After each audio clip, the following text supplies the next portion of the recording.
Assalomu alaykum, Reformuz kanalining obunachilari va internet foydalanuvchilari.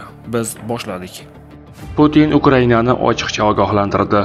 Yo taslim bo'lasiz yoki halok bo'lasiz. Rossiya prezidenti Vladimir Putin Ukraina bilan tinchlik kelishuv g'oyasi to'g'ri ekanligini, ammo muhokama qilinishi lozim bo'lgan masalalar, shu jumladan AQSh bilan ham mavjudligini ta'kidladi. Shu maqsadda u Amerika rahbari Donald Tramp bilan telefon orqali bog'lanishi mumkinligini bildirdi.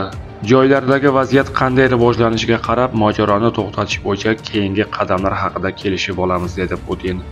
U shuningdek, Kursk viloyatidagi vaziyat butunlay nazorat ostida ekanligini ta'kidladi. Ukraina qurolli kuchlari Kursk viloyatidan 2-3 kishilik guruhlarda chiqib ketishga urinmoqda, chunki hamma narsa bizning to'liq o't ochish nazoratimiz ostida. Kursk viloyatidagi Ukraina qurolli kuchlari uchun ikki yo'l bor: taslim bo'lish yoki halok bo'lish. Joylardagi vaziyat tez sur'atlarda o'zgarmoqda. Kecha jangchilarim menga ertaga sudja bizning qo'limizda bo'ladi deyishdi.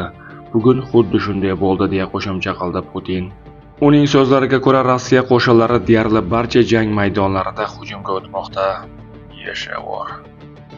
O'zbekistonda xitoyliklarning ko'payishidan xalq norozi.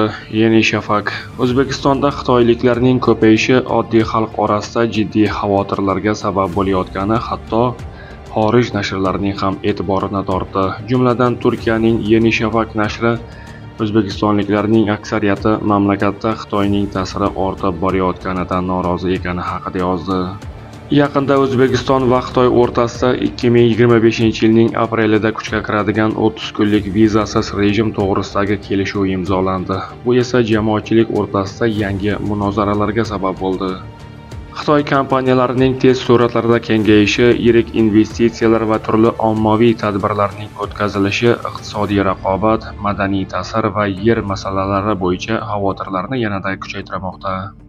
Ijtimoiy tarmoqlarda esa xitoyliklarga nisbatan tanqidlar va norozilik namoyishlariga chaqiriqlar tobora ko'paymoqda, deb yozadi nashr. Orqadan zarba. Rossiya qo'shinlari Ukraina mudofaasini aylanib o'tmoqda. Xortitsa operativ strategik guruhi vakili Viktor Tregubov Ozodlik radiosiga bergan izohida Rossiya qo'shinlari Xarkov viloyatidagi Oskol daryosidan kuchlarning bir qismini o'tkazishga erishganini ma'lum qildi. Uning aytishicha, rossiyaliklar qo'shinlarni ko'chirish uchun muzdan foydalangan. Endi esa Ukraina qurolli kuchlari ularni egallab olingan platsdarmdan siqib chiqarishga urinmoqda. Bundan tashqari, Rossiya armiyasi kichik kemalar yordamida kichik bo'linmalarni o'tkazishni davom ettirmoqda, ammo bu urinishlar endi ilgarigidek samarali emas. Uning ta'kidlashicha, Oskol daryosi tabiiy mudofaa inshootidek muhim rol o'ynaydi va uni kesib o'tish Rossiya qo'shinlarining Ukraina hududiga chuqurroq kirib borishini osonlashtirishi mumkin.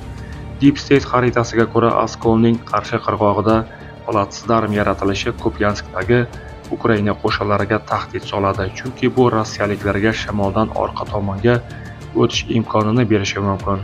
Putin urushni to'xtatib turishga tayyor.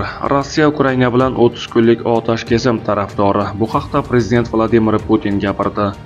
Ammo savol bu muddatdan qanday foydalanishda, deya qo'shimcha qildi Rossiya prezidenti. Shu bilan birga u o't ochishni to'xtatish rejimida Ukraina safarbarlik o'tkazmasligi, mashg'ulotlar o'tkazmasligi va qurol-yarog' olmasligiga kafolat berishni istashini bildirdi. Isroil armiyasining sobiq generali ma'lum qiladi. Isroil istilosi barcha gunohlarning ildizi. Isroil armiyasining shimoliy mintaqa sobiq qo'mondoni Amiram Levin Falastin mojarosi hal etilishi shart va uni to'xtatib bo'lmasligini aytdi. Levin Isroilning Mariv nashriyotiga bergan intervyusida Falastin masalasini hal qilmasdan turib, saudiyaliklar yoki livanliklar bilan jiddiy munosabatlar o'rnatib bo'lmasligini ta'kidladi. Isroil istilosining davom etishi barcha gunohlarning ildizi, dedi u. Tinchlikka erishish qiyin va biz bosqinchilikni kamaytirishimiz hamda 1967-yilgi chegaralarga qaytmasdan yahudiy ko'pchiligini saqlab qoladigan chegaralarni belgilashimiz kerak. Levin shuningdek ma'lum hududlardan voz kechish Isroilning manfaatlariga mos kelishini ta'kidladi. Ko'p sonli falastinliklar yashaydigan katta hududlardan qutulish bizning manfaatlarimizga mos keladi. Bu ular uchun emas, balki biz uchun foydali. Video ostida o'z fikringizni qoldiring, haqorat qilmang. Reformuz voqealar rivojini yoritishda davom etadi. Video yoqqan bo'lsa, like bosishni unutmang. Kanalimizga obuna bo'lib, bizni kuzatishda davom eting. Salomat bo'ling.